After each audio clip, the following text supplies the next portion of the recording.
നമസ്കാരം. The big match India vs Pakistan ഈ Sunday നടക്കാനായിട്ട് പോവാണ്. ഒരുപാട് പ്രശ്നങ്ങൾ, ഒരുപാട് കോൺഫ്ലിക്ട്സ്, ബോയ്ക്കോട്ട്, ഡ്രാമ ഇതെല്ലാം കഴിഞ്ഞിട്ടാണ് ഇപ്പോൾ ഈ മാച്ച് നടക്കാനായിട്ട് പോകുന്നത്.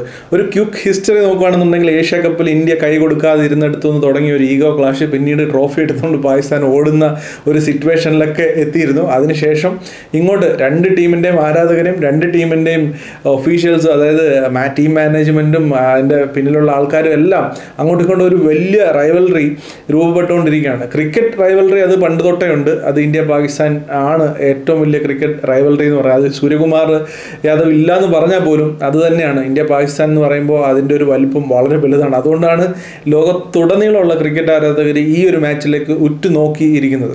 സോ ഇതിനകത്തൊരു പ്രത്യേകത എന്താണെന്ന് വെച്ചാൽ ഇന്ത്യ ചാമ്പ്യൻസ് ട്രോഫിയിൽ ദുബായിൽ ഇന്ത്യക്ക് ഒരു അഡ്വാൻറ്റേജ് ഉണ്ടായിരുന്നു. ഇന്ത്യക്ക് അവിടെ സ്റ്റേ ചെയ്താൽ മതി, അവിടെ നിന്നുകൊണ്ട് എല്ലാ മാച്ചും കളിക്കാം. അങ്ങനെ ഒരു അഡ്വാൻറ്റേജ് ഇന്ത്യക്ക് ഉണ്ടായിരുന്നു ചാമ്പ്യൻസ് ട്രോഫിയിൽ. ഇവിടെ T20 വേൾഡ് കപ്പിൽ ആ അഡ്വാൻറ്റേജ് ഉള്ളത് പാകിസ്ഥാനാണ്. അവർ ഓൾറെഡി ശ്രീലങ്കയിലെ കണ്ടീഷൻസിലാണ് ഉള്ളത്. അവർ ഓൾറെഡി 2 മാച്ച് അവിടെ കളിച്ചു കഴിഞ്ഞു. സോ അവർ അവിടുത്തെ ക്ലൈമറ്റും ഒക്കെ ആയിട്ട് ഒന്ന് സെറ്റായി ഓൾറെഡി നിൽക്കുകയാണ്. അവിടേക്കാണ് ഇന്ത്യ ഒരു വരുത്തനെ പോലെയാണ് ശ്രീലങ്കയിലേക്ക് ഇപ്പോൾ കയറി ചെല്ലാനായിട്ട് പോകുന്നത്. അതാണ് ഇന്ത്യയെ സംബന്ധിച്ച് ഏറ്റവും വലിയ ഒരു ചലഞ്ച്. അതെ, ഒരു സ്പിൻ കണി ഒരുക്കി പാകിസ്ഥാൻ അവിടെ കാത്തിരിക്കുകയാണ് ഇന്ത്യയെ. സ്പിൻ കണി എന്ന് പറയുമ്പോൾ നോർമലി നമ്മൾ ഏഷ്യ കപ്പിൽ കണ്ട സ്പിൻ കണിയല്ല, അതിലും കുറച്ചും കൂടെ കോംപ്ലിക്കേറ്റഡ് ആണ് ഇപ്രാവശ്യം പാകിസ്ഥാൻ്റെ സ്പിൻ കണി എന്ന് പറയുന്നത്. പോരാത്തതിന് ഇത് ശ്രീലങ്കയാണ്. കൊളംബോയിലെ പ്രേമദാസ സ്റ്റേഡിയത്തിലാണ് ഈ കളി നടക്കുന്നത്.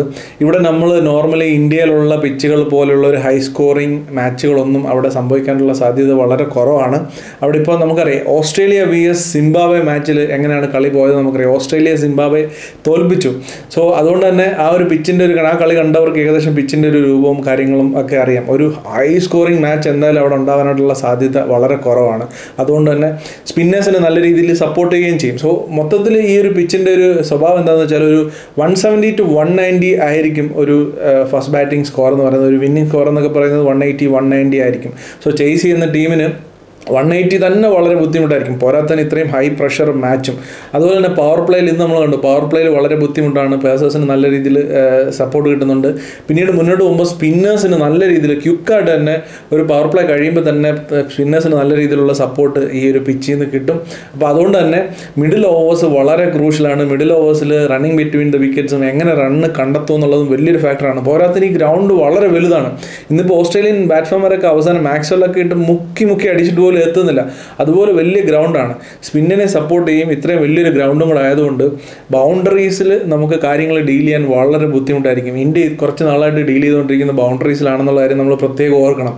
റണ്ണിങ് ബിറ്റ്വീൻ ദ വിക്കറ്റ്, അപ്പോൾ വിരാട് കോഹ്ലിയെ പോലുള്ള ഒരു പ്ലെയറൊക്കെ ഇന്ത്യൻ ടീമിൽ ഉണ്ടായിരുന്നുണ്ടെങ്കിൽ അത് സേഫ് ആയിരുന്നു ഇന്ത്യ. പക്ഷേ ഇന്ത്യക്ക് ഇപ്രാവശ്യം ആ റോൾ ആര് ചെയ്യും, മിഡിൽ ഓവേഴ്സിൽ ആര് ടാക്കിൾ ചെയ്യും, ആ ഒരു ചലഞ്ച് ആര് ഏറ്റെടുക്കും എന്നുള്ളതാണ് ഏറ്റവും വലിയ, എന്നെ സംബന്ധിച്ച് ഏറ്റവും വലിയൊരു ചോദ്യം. എൻ്റെ മുന്നിൽ കുറച്ച് പ്ലെയേഴ്സ് ഉണ്ട്. ഇപ്പോൾ ഹർദിക് പാണ്ഡ്യ ഇങ്ങനെയുള്ള നല്ല ടെമ്പറമെൻ്റ് ഉള്ളൊരു പ്ലെയറാണ്. അതുപോലെ തന്നെ തിലക് വർമ്മ നമ്മൾ ഏഷ്യ കപ്പിൽ ഓൾറെഡി കണ്ടാണ്, ക്രൈസിസ് സിറ്റുവേഷനിൽ അത് ഹാൻഡിൽ ചെയ്യാൻ പറ്റുന്ന ഒരു പ്ലെയറാണ്.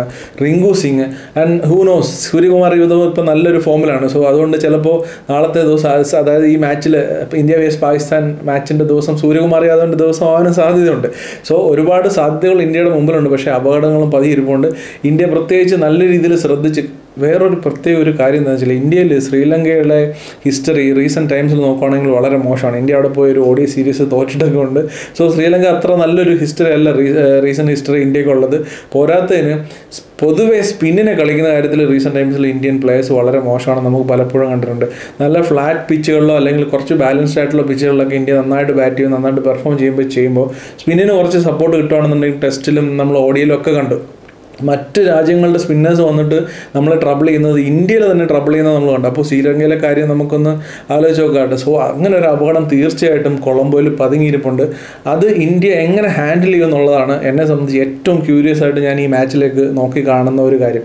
അതുമാത്രമല്ല, ഈ മാച്ചിൻ്റെ പ്രഷറും ഈ ഉസ്മാൻ താരിഖ് എന്ന് പറഞ്ഞൊരു ബോളർ, പുതിയൊരു ബോളർ പാകിസ്ഥാൻ ഇങ്ങനെ അവർക്ക് വേണ്ടി കാത്തു വെച്ചിട്ടുണ്ട്. സോ ഈ ബോളർ നമ്മളിപ്പോൾ വരുൺ ചക്രവർത്തി ഒരു മിസ്റ്ററി സ്പിന്നർ നമ്മുടെ കയ്യിലുള്ള പോലെ അവരുടെ ഒരു മിസ്റ്ററി സ്പിന്നറാണ്. ആക്ഷൻ കൊണ്ടും ഒരു ആക്ഷൻ്റെ ഇടയിലുള്ളൊരു പോസ് കൊണ്ടും ഒക്കെ വളരെ പ്രത്യേകതയുള്ള ഒരു ബോളറാണ്. സോ എങ്ങനെ ഹാൻഡിൽ ചെയ്യും ഉസ്മാനെ എന്നുള്ള കാര്യത്തിൽ നമുക്ക് വളരെ സംശയം. നമുക്ക് നമീബിയ ആയിട്ടുള്ള മത്സരത്തിലും നമീബിയയുടെ ഒരു ബോളർ ഇങ്ങനെയുള്ള അൺഓർത്തഡോക്സ് ആയിട്ടുള്ള കുറേ ശൈലികൾ കൊണ്ടുവന്നപ്പോൾ 4 വിക്കറ്റ് ഇന്ത്യ ആ ബോളറിന് കൊടുത്തു. സോ അതുകൊണ്ട് തന്നെ ഈ ഉസ്മാൻ താരിഖിനെ ഇന്ത്യ എങ്ങനെ ഹാൻഡിൽ ചെയ്യുന്നുള്ള കാര്യത്തിൽ നല്ല രീതിയിൽ എനിക്ക് പേടിയുണ്ട്. പക്ഷേ ഇന്ത്യൻ ടീമിന് അതിനുള്ള കേപ്പബിലിറ്റി ഉണ്ട്. ഇന്ത്യ ഹിസ്റ്ററിയിൽ ഇപ്പോൾ കഴിഞ്ഞ 2 വർഷമായിട്ട് ഇന്ത്യൻ T20 ടീം ഏതൊക്കെ രീതിയിലുള്ള എല്ലാ ചലഞ്ചസും ഓവർകം ചെയ്തിട്ടുള്ളൊരു ടീം തന്നെയാണ്. 100% അതിനുള്ള കേപ്പബിലിറ്റി ഉണ്ട്. പക്ഷേ ഇങ്ങനെയുള്ള അപകടങ്ങളുണ്ട് എന്ന് ഞാൻ പറയുന്നത് മാത്രം. എന്തായാലും നമുക്ക് പാകിസ്ഥാൻ്റെ ടീമിലേക്ക് ഒന്ന് നോക്കാം. പാകിസ്ഥാൻ്റെ ടീമിൽ ഓപ്പൺ ചെയ്യുന്നത് സൈം അയ്യൂബും സഹിബ് സാദ ഫർഹാനും കൂടാണ്. സഹിബ് സാദ ഫർഹാൻ റീസെൻറ്റ് ടൈംസിൽ കഴിഞ്ഞ മാച്ചിലൊക്കെ നല്ല രീതിയിൽ പെർഫോം ചെയ്തൊരു പ്ലെയറാണ്. ഇന്ത്യക്കെതിരെ ഏഷ്യ കപ്പിൽ നല്ല രീതിയിൽ പെർഫോം ചെയ്തൊരു പ്ലെയറാണ്. നല്ല അഗ്രസീവായിട്ട് ബാറ്റ് ചെയ്യാൻ പറ്റുന്ന ഒരു ഓപ്പണറാണ്. ആൻഡ് സൈം അയ്യൂബ് ഓൾസോ നല്ല രീതിയിൽ ഷോട്ട്സ് കളിക്കാൻ പറ്റുന്ന ബാറ്റ്സ്മാനാണ്. പക്ഷേ അങ്ങനെയുള്ളൊരു വലിയ പെർഫോമൻസ് ഒന്നും റീസെൻറ്റ് ടൈംസിൽ നമ്മൾ ഭയങ്കര ഒരു മാച്ച് വിന്നിങ് പെർഫോമൻസ് ഒന്നും കണ്ടിട്ടില്ലെങ്കിൽ പോലും ഹി ക്യാൻ ബി ഡേഞ്ചറസ് എന്നുള്ളതാണ് സത്യം. സൽമാൻ അലി ആഗ നമ്മൾ ഏഷ്യ കപ്പിൽ കണ്ടതുപോലെയല്ല സൽമാൻ അലി ആഗ ഇപ്പോൾ ഉള്ളത്. കഴിഞ്ഞ കുറച്ച് മാച്ചുകളിൽ സൽമാൻ അലി ആഗയുടെ സ്ട്രൈക്ക് റേറ്റ് നന്നായിട്ട് കൂടിയിട്ടുണ്ട്. നമ്പർ 3 പൊസിഷനിലേക്ക് വന്നതിന് ശേഷം സൽമാൻ നല്ല രീതിയിൽ ബാറ്റ് ചെയ്യുന്നുണ്ട്, നല്ല അഗ്രസീവായിട്ടും ബാറ്റ് ചെയ്യുന്നുണ്ട്. നമ്പർ 4 വരുന്നത് ബാബർ അസമാണ്. ബാബർ അസം എന്നെ സംബന്ധിച്ച് പാകിസ്ഥാൻ്റെ ഒരു നമ്പർ 4 വരുമ്പോൾ പുതിയൊരു പൊസിഷനാണ് ബാബർ അസം കളിക്കുന്നത്. ഒന്ന് സ്ലോ ആക്കാൻ ഇപ്പോൾ കഴിഞ്ഞ മാച്ചുകളിലൊക്കെ പാകിസ്ഥാൻ്റെ ആ ഒരു മൊമെൻ്റം കളയാനായിട്ട് ബാബർ അസത്തിൻ്റെ ബാറ്റിംഗ് ഹെൽപ്പ് ചെയ്തിട്ടുണ്ട്. സോ അത് ഇന്ത്യക്ക് ഒരു പ്രതീക്ഷയാണ്. പക്ഷേ ബാബർ അസത്തെ എന്തുകൊണ്ട് നമ്പർ 4 അവരുടെ കോച്ച് കളിപ്പിക്കുന്നു? മൈക്ക് ഹസനാണ് അവരുടെ കോച്ച്. വളരെ ബ്രില്യൻ്റ് ആയിട്ടുള്ള ഒരു കോച്ചാണ്. എന്തുകൊണ്ട് ബാബർ അസത്തെ അവർ ഇപ്പം മറ്റ് യങ് പ്ലെയേഴ്സ് ഒക്കെ ഉണ്ടായിട്ടും എന്തുകൊണ്ട് ബാബർ അസത്തെ കളിപ്പിക്കുന്നത് എന്ന് വെച്ചാൽ ശ്രീലങ്ക ആയതുകൊണ്ടാണ്, സ്പിൻ ഫ്രണ്ട്ലി ആയതുകൊണ്ടാണ്. ബാബർ അസം എന്തൊക്കെ പറഞ്ഞാലും ഒരു ക്വാളിറ്റി ബാറ്ററാണ്. സോ ആ ഒരു ക്വാളിറ്റിയും എക്സ്പീരിയൻസും ബാബർ അസത്തിനുണ്ട്. എന്തെങ്കിലും ഒരു പ്രശ്നം ഉണ്ടായിക്കഴിഞ്ഞാൽ അല്ലെങ്കിൽ ഒരു ക്വിക്ക് വിക്കറ്റ്സ് വീണ് കഴിഞ്ഞാൽ ബാബർ അസത്തിന് ആ ഒരു പ്രഷർ അബ്സോർവ് ചെയ്തുകൊണ്ട് അവിടെ ആ ഒരു അത് ടാക്കിൾ ചെയ്ത് ടീമിനെ മുന്നോട്ട് നയിക്കാൻ പറ്റും എന്നുള്ളൊരു വിശ്വാസം കൊണ്ടാണ് നമ്പർ 4 ബാബർ അസത്തെ കളിപ്പിക്കുന്നത്. പിന്നീട് പാകിസ്ഥാൻ്റെ ഒരു പ്രശ്നം എന്ന് വെച്ചാൽ പിന്നീട് അങ്ങോട്ട് ഫുൾ ബാബർ അസം കഴിഞ്ഞ് കഴിഞ്ഞാൽ ഫുൾ ഓൾറൗണ്ടേഴ്സ് ആണ്. മുഹമ്മദ് നവാസ്, ഷദാബ് ഖാൻ, ഫഹീൻ അഷ്റഫ്, ഉസ്മാൻ ഖാൻ അവരുടെ വിക്കറ്റ് കീപ്പർ ആൻഡ് ഷഹീദ് അഫ്രീ, ഇതൊക്കെയാണ് അവരുടെ ബാറ്റിംഗ്. അപ്പോൾ ഈ ബാബർ അസം കഴിഞ്ഞ് കഴിഞ്ഞാൽ ഫുൾ ഓൾറൗണ്ടേഴ്സ് ആണ്, സ്പെഷ്യലിസ്റ്റ് ബാറ്റ്സ്മാൻമാരില്ല എന്നുള്ളതൊരു നെഗറ്റീവാണ് പാകിസ്ഥാനെ സംബന്ധിച്ച്. പക്ഷേ ഇവർക്കെല്ലാം ക്വിക്ക് 30 റൺസ് 25 റൺസ് ഒക്കെ അടിക്കാൻ കേപ്പബിലിറ്റി ഉള്ള ബാറ്റ്സ്മാൻമാരാണ് ഇതെല്ലാം. ഈവൻ ഷൈൻ ഷാ അഫ്രീദി പോലും ഒരു 10-20 റൺസ് ക്വിക്കായിട്ട് വന്ന് അടിക്കാൻ കേപ്പബിലിറ്റി അടിച്ചിട്ടുള്ള ഒരു ബാറ്റ്സ്മാനാണ്. സോ അതാണ് പാകിസ്ഥാൻ്റെ ഒരു ബാറ്റിങ്ങിൻ്റെ ഒരു ഇതെന്ന് പറയുന്നത്. പിന്നെ അവർ ബോളിങ്ങിലേക്ക് വരുവാണെന്നുണ്ടെങ്കിൽ ഷൈൻ ഷാ അഫ്രീദിയാണ് റീസെൻറ്റ് ടൈംസിൽ നല്ല രീതിയിൽ അടി കിട്ടുന്നുണ്ട്. ഫോമിലല്ല, വിക്കറ്റ് എടുക്കാൻ വേണ്ടി ട്രൈ ചെയ്ത് നല്ല രീതിയിൽ അടി വാങ്ങിക്കുന്നുണ്ട്. അത് ഇന്ത്യയെ സംബന്ധിച്ച് ഒരു ആശ്വാസമാണ്.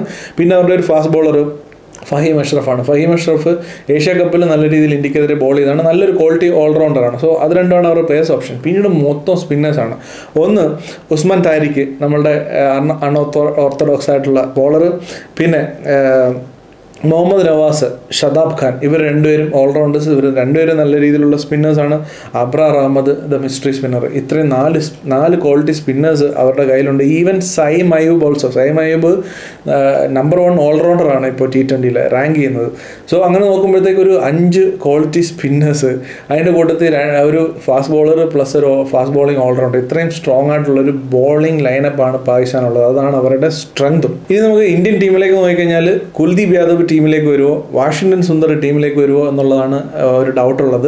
അർഷ്ദീപ് സിംഗ് പുറത്തേക്ക് പോയിട്ട് ഇവർ രണ്ടിൽ ആരെങ്കിലും ഒരാൾ ടീമിലേക്ക് വരാനാണ് സാധ്യത കൂടുതൽ. കൂട്ടിയും കുറച്ചും ഗുണിച്ചും ഹരിച്ചും ഒക്കെ നോക്കിയിട്ടും എനിക്ക് തോന്നുന്നത് കുൽദീപ് യാദവ് ആണ് ബെറ്റർ തന്നെയാണ്. വാഷിംഗ്ടൺ സുന്ദർ വേണമെന്നുണ്ടെങ്കിൽ കൊണ്ടുവരാം, ബാറ്റിങ്ങിൽ കുറച്ചും കൂടി ഡെപ്തും കൂടി വരും. പക്ഷേ പാകിസ്ഥാനിൽ ലെഫ്റ്റ് ഹാൻഡേഴ്സ് കുറവാണ്, റൈറ്റ് ഹാൻഡേഴ്സ് ആണ് കൂടുതൽ. സോ വാഷിംഗ്ടൺ സുന്ദർ വന്നു കഴിഞ്ഞാൽ ഒരു ക്വാളിറ്റി 2 ഓവർ തരാൻ വാഷിംഗ്ടൺ സുന്ദറിന് ഒരു പക്ഷേ പറ്റിയെന്ന് വരത്തില്ല. സോ അതുകൊണ്ട് തന്നെ പിന്നെ ആ ഒരു പോയിന്റ് ഇല്ലാതായി പോകും. സോ അങ്ങനെ നോക്കുമ്പോൾ കുൽദീപ് യാദവ് തന്നെ കളിക്കുന്നതാണ്. കുൽദീപ് യാദവ് കളിക്കണം എന്ന് തന്നെയാണ് എനിക്ക് തോന്നുന്നത്. എങ്ങനെയൊക്കെ നോക്കിയിട്ടും കുൽദീപ് യാദവ് കളിക്കണം എന്നാണ്. വേറൊരു ഇതെന്താണെന്ന് വെച്ചാൽ റിങ്കു സിംഗിനെ മാറ്റിയിട്ട് വാഷിംഗ്ടൺ സുന്ദറിനെ കളിപ്പിക്കണം എന്നുള്ളത് അത് ഒരു കാരണവശാലും നടക്കുന്ന കേസുമല്ല, അങ്ങനെ ചെയ്യാനും പാടില്ല. റിങ്കു സിംഗ് ഒരു ക്വാളിറ്റി പ്ലെയറാണ്. കഴിഞ്ഞ 1-2 മാച്ചിൽ ചിലപ്പോൾ ഒരു 6 ബോളിലോ റൺസോ അങ്ങനെ എന്തെങ്കിലും ഒരു ഇത് പറ്റിയെന്ന് വെച്ചിട്ട് വില കുറച്ച് കാണേണ്ടതായിട്ടില്ല. ഇന്ത്യക്ക് എന്തെങ്കിലും ആ ഒരു ഫിനിഷർ റോളിൽ തീർച്ചയായിട്ടും കോൺട്രിബ്യൂട്ട് ചെയ്യാൻ പറ്റുന്ന നല്ല ക്വാളിറ്റി ഉള്ളൊരു പ്ലെയറാണ്. സോ റിങ്കു സിംഗ് എന്തായാലും ഉറപ്പായിട്ടും കളിക്കും. സോ അത് തന്നെ ആയിരിക്കും ഇന്ത്യയുടെ ടീമിലുണ്ടാകാൻ പോകുന്ന ഏക ചേഞ്ച്.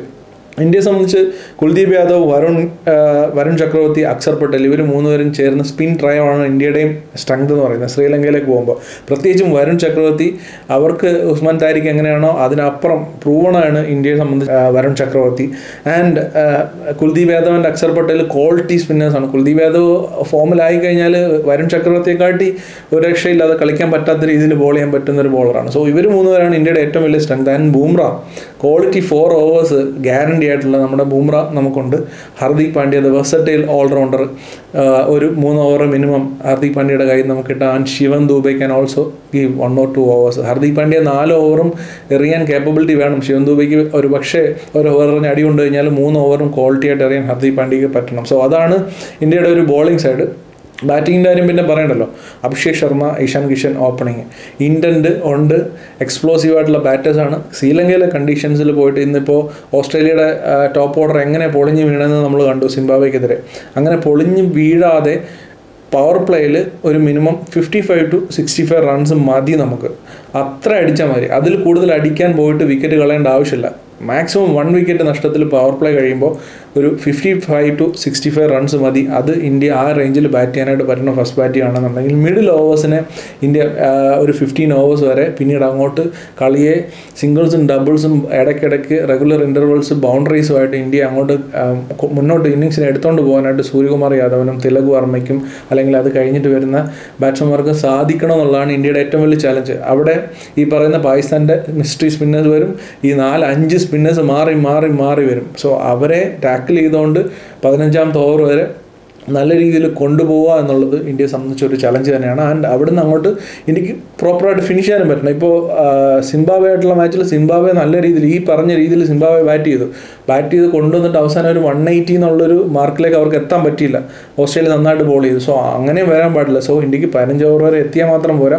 ലാസ്റ്റ് 5 ഓവേഴ്സ് ഫയർ ചെയ്തിട്ട് ഒരു 60-65 റൺസ് ലാസ്റ്റ് 5 ഓവേഴ്സിൽ അടിക്കാനും കൂടെ പറ്റുവാണെന്നുണ്ടെങ്കിൽ ഇന്ത്യക്ക് 180 to 200 റൺസിലേക്ക് ഇന്ത്യക്ക് ഫസ്റ്റ് ബാറ്റ് ചെയ്തിട്ട് എത്താനായിട്ട് പറ്റും. ഇനി തിരിച്ച് ചേസ് ചെയ്യുകയാണെന്നുണ്ടെങ്കിലും അവർ പോസ്റ്റ് ചെയ്യുന്ന ഏതൊരു ടോട്ടലിലേക്ക് എത്താനായിട്ട് ഈ ഒരു രീതിയിൽ ഈ ഒരു കണ്ടീഷൻസിനനുസരിച്ച് കളിക്കുകയാണെന്നുണ്ടെങ്കിൽ പറ്റും. പക്ഷേ ഇന്ത്യ ഇൻറ്റൻറ്റ് കാണിച്ച് ഇപ്പോൾ ഇത്രയും നാൾ കളിച്ച് വന്ന അഭിഷേക് ശർമ്മ, ഇഷാൻ കിഷൻ ആ ഒരു ശൈലിയിൽ കളിച്ച് ക്യുക്കായിട്ട് ക്ലസ്റ്ററായിട്ട് വിക്കറ്റ് പോയി കഴിഞ്ഞാൽ അവിടുന്ന് പിന്നീട് റിക്കവറി എന്നൊക്കെ വരുമ്പോഴാണ് ഇന്ത്യക്ക് ഒരു ചലഞ്ച് വരാനായിട്ട് പോകുന്നത്. അതുകൊണ്ടാണ് എനിക്ക് പറയാനുള്ളത്, ആ ഒരു പവർ പ്ലേയിൽ വിക്കറ്റ് കളയരുത്. ഒരു വിക്കറ്റ് കൂടുതൽ ഇന്ത്യക്ക് നഷ്ടപ്പെടാൻ പാടില്ല പവർ പ്ലേയിൽ. വെറുതെ ഒരു 2-3 വിക്കറ്റ് കളഞ്ഞിട്ട് പിന്നെ റിക്കവർ ചെയ്യാൻ വേണ്ടിയിട്ട് ആ മിഡിൽ ഓവേഴ്സിൽ ബാക്കി വരുന്ന ബാറ്റ്സ്മാൻമാർ ടൈം സ്പെൻഡ് ചെയ്യണം. അപ്പോഴത്തേക്ക് റൺ റേറ്റ് കുറയും, പിന്നീട് സ്കോർ കയറ്റണം. അപ്പോൾ വളരെ ബുദ്ധിമുട്ടാവും. പിന്നെ വന്നിട്ട് ലാസ്റ്റ് 5 ഓവേഴ്സിൽ ഫയർ ചെയ്യാനും കൂടെ പറ്റണം. അഥവാ എന്തെങ്കിലും പാളിച്ച പറ്റിക്കഴിഞ്ഞാൽ പ്രശ്നമാകും. അപ്പോൾ അതുകൊണ്ട് തന്നെ ഏറ്റവും ക്രൂഷ്യലായിട്ടുള്ള കാര്യം പവർ പ്ലേയിൽ വിക്കറ്റ് കളയരുത് അധികം എന്നുള്ളതാണ്. മാക്സിമം ഒരു വിക്കറ്റിനുള്ളിൽ ഒരു 60 റൺസ് മതി, അല്ലെങ്കിൽ മാക്സിമം 65 റൺസ് മതി നമുക്ക് പവർ പ്ലേയിൽ. അതാണ് ഏറ്റവും ക്രൂഷ്യലായിട്ടുള്ളൊരു കാര്യം. ആൻഡ് മിഡിൽ ഓവേഴ്സിൽ running between the wickets, number of dot balls ഇന്ത്യയെ സംബന്ധിച്ചൊരു ചലഞ്ചാണ്. നമ്പർ ഓഫ് ഡോട്ട് ബോൾസ് നമ്മളിപ്പോൾ നമീബിയ ആയിട്ടുള്ള മാച്ച് നോക്കുകയാണെന്നുണ്ടെങ്കിൽ ആ മിഡിൽ ഓവേഴ്സിൽ വളരെ കൂടുതലാണ്. ഇന്ത്യ ബൗണ്ടറീസിലാണ് ഡീൽ ചെയ്യുന്നത്. റൺസ് കണ്ടെത്തുന്ന ബൗണ്ടറീസിലൂടെയാണ്. പക്ഷേ ഈ ഒരു കണ്ടീഷൻസിൽ അത് പോരാ. ബൗണ്ടറീസ് നമുക്ക് വലിയ ഗ്രൗണ്ടാണ്, ബൗണ്ടറീസ് നമുക്ക് കിട്ടിയില്ലെന്ന് വരും, അടിച്ച് ക്ലിയർ ചെയ്യാൻ ബുദ്ധിമുട്ട് വരും. സോ ഒരു 6 ബോൾ ഉള്ളതിൽ ഒരു 3-4 ബോൾസ് സിംഗിൾസും ഡബിൾസും ആയിട്ട് ഡീൽ ചെയ്തിട്ട് ഒരു ബൗണ്ടറിയോ പറ്റുമെന്നുണ്ടെങ്കിൽ 2 ബൗണ്ടറിയോ കണ്ടെത്താൻ സാധിക്കുകയാണെങ്കിൽ തന്നെ 10 റൺസിൽ കൂടുതൽ ഇന്ത്യക്ക് ഒരു ഓവറിൽ കണ്ടെത്താനായിട്ട് വരും. ആ ഒരു സ്ട്രാറ്റജിയാണ് ഇന്ത്യ ബാറ്റിങ്ങിൽ എടുക്കേണ്ടത്. ബോളിങ്ങിൻ്റെ കാര്യത്തിൽ പിന്നെ ഇന്ത്യക്ക് പ്രശ്നമില്ല. ആ ഒരു കണ്ടീഷൻ ഇന്ത്യക്ക് പറ്റിയ കണ്ടീഷനാണ്. ഇന്ത്യയുടെ ബോളേഴ്സ് അവിടെ ഹാൻഡിൽ ചെയ്യും. ബാറ്റിങ്ങിൻ്റെ കാര്യത്തിൽ മാത്രമാണ് ഇങ്ങനെ ഒരു പ്രശ്നം ഉള്ളത്. സോ മൊത്തത്തിൽ പറഞ്ഞാൽ ഇന്ത്യയെ സംബന്ധിച്ച് ഉസ്മാൻ താരിഖ് എന്ന് പറയുന്ന ഒരു കടമ്പ കടക്കാനായിട്ടുണ്ട്. എങ്ങനെ ഹാൻഡിൽ ചെയ്യും? അശ്വിൻ്റെ യൂട്യൂബ് ചാനലിൽ ഒരു ഐഡിയ ഒക്കെ പറയുന്നുണ്ടായിരുന്നു. അതായത് ഉസ്മാൻ താരിഖ് ബോൾ ചെയ്യുമ്പോൾ പോസ് ചെയ്യുമ്പോഴത്തേക്ക് ബാറ്റ്സ്മാൻ ബാറ്റ് ചെയ്യാതെ സ്റ്റാൻഡ്സിൽ നിന്ന് പുറമോട്ട് മാറണമെന്ന് പറഞ്ഞിട്ട്, അങ്ങനെ ചെയ്യുകയാണെന്നുണ്ടെങ്കിൽ ഒന്നും ചെയ്യാൻ പറ്റില്ല എന്നൊക്കെ പറയുന്നത്. അതൊക്കെ അൺഓർത്തഡോക്സ് ആയിട്ട് അല്ലെങ്കിൽ എത്തിക്കലാണോ ഇല്ലയോ എന്നൊക്കെ ഒരുപാട് പ്രശ്നങ്ങൾ ഉണ്ടാകാൻ പോകുന്ന സാഹചര്യങ്ങൾ. അങ്ങനെയൊക്കെ ഉണ്ടാവുമെന്ന് എനിക്കറിയില്ല. പക്ഷേ എങ്ങനെ ഈ ഉസ്മാൻ താരിഖിനെ ഇന്ത്യൻ ബാറ്റ്സ്മാൻ ഹാൻഡിൽ ചെയ്യുന്നത് കാണാൻ തീർച്ചയായിട്ടും വലിയ കൗതുകമുണ്ട്. ഇന്ത്യക്ക് ഒരു കടമ്പ തന്നെയാണ്. പിന്നെ നമ്മൾ ഈ പറഞ്ഞ കുറേ കാര്യങ്ങൾ, പവർ പ്ലേയിലെ ബാറ്റിങ്, പിന്നെ running between the wickets, fielding. ഇപ്പോൾ സിംബാബ്വെ എങ്ങനെയാണ് ഓസ്ട്രേലിയ തോപ്പിച്ചത് നമ്മളുണ്ട്. എക്സലൻറ്റ് ഫീൽഡിങ് ആയിരിക്കണം ഇന്ത്യയെ സംബന്ധിച്ച്. മിസ്റ്റേക്സ് വരുത്താൻ പാടില്ല, ചാൻസസ് മിസ് ചെയ്യാൻ പാടില്ല, കൃത്യതയാർന്ന ബോളിങ്. ഇതൊക്കെ ഉണ്ടെങ്കിലേ പാകിസ്ഥാനെ നമുക്ക് തോൽക്കാൻ പറ്റില്ല പാകിസ്ഥാനുമായിട്ട്. പണ്ടൊക്കെ ആണെന്നുണ്ടെങ്കിൽ ഇന്ത്യ പാകിസ്ഥാൻ മാച്ച് എന്നൊക്കെ പറഞ്ഞാൽ ഒരു ക്രിക്കറ്റിൻ്റെ ബേസിൽ നമ്മൾ നോക്കുമ്പോൾ ഒരു മാച്ചോ 2 മാച്ചോ തോറ്റാലും ഒരു കോമ്പറ്റീഷൻ അങ്ങോട്ടും ഇങ്ങോട്ടും ഉണ്ട്. പക്ഷേ ഇപ്പോൾ അങ്ങനെ അല്ല. ഇപ്പോൾ നമുക്ക് തോൽക്കാൻ പറ്റില്ല. കാരണം പുറത്ത് താമസിക്കുന്ന ഇന്ത്യക്കാർക്കായാലും മൊത്തത്തിൽ അവന്മാർ ട്രോളി കൊല്ലും. നമുക്ക് ഒരു രീതിയിലും തോൽക്കാനായിട്ട് പറ്റില്ല. അപ്പോൾ ഏത് വിധേനയും ഇന്ത്യക്ക് ജയിച്ചേ പറ്റൂ. എന്നെ സംബന്ധിച്ച് ഈ മാച്ചിലേക്ക് ഞാൻ കാണുന്നത് ഇന്ത്യക്ക് 52 പാകിസ്ഥാന് 48 ചാൻസാണ് ഞാൻ കൊടുക്കുന്നത്. 52% ഇന്ത്യ, 48% പാകിസ്ഥാൻ. അത്രയും ഞാൻ കൊടുക്കാൻ പറ്റില്ല. ഇന്ത്യക്ക് അതിൽ കൂടുതൽ ഇന്ത്യയുടെ ടീമിൻ്റെ സ്ട്രെങ്ത് വെച്ച് ഇന്ത്യ ഇതുവരെ കളിച്ചു വന്ന ക്രിക്കറ്റിൻ്റെ ഇത് വെച്ചിട്ടെല്ലാം കൊടുക്കണമെന്ന് ആഗ്രഹമുണ്ട്. പക്ഷേ അതിൽ കൂടുതൽ കൊടുക്കാനായിട്ട് പറ്റില്ല. 51 to 52% ഇന്ത്യക്ക് ചാൻസ് കൊടുക്കാനായിട്ട് പറ്റുള്ളൂ. കാരണം കൊളംബോ ആണ്, പാകിസ്ഥാൻ അവിടെ നിന്ന് കളിച്ചു വരുന്ന അവരുടെ കണ്ടീഷനാണ്. പാകിസ്ഥാൻ്റെ ഇപ്പോൾ പുതിയൊരു ബോളർ, അൺഓർത്തഡോക്സ് ബോളർ അവരുടെ കയ്യിലുണ്ട്. അങ്ങനെ ഒരുപാട് കാര്യങ്ങൾ ഇന്ത്യക്ക് കടമ്പകൾ കടക്കാനുള്ളത് കൊണ്ട് തന്നെ 52-48 ഇന്ത്യ ഈ ചലഞ്ച് നേരിടുമോ, പാകിസ്ഥാനെ തോൽപ്പിച്ച് അഭിമാനം കാക്കുമോ എന്നുള്ളത് നമുക്ക് കണ്ടു തന്നെ അറിയണം. എന്തായാലും it will be a hell of a match എന്നുള്ള കാര്യത്തിൽ യാതൊരു സംശയമില്ല. നമുക്ക് എന്തായാലും കാത്തിരിക്കാം. അപ്പോൾ ബൈ.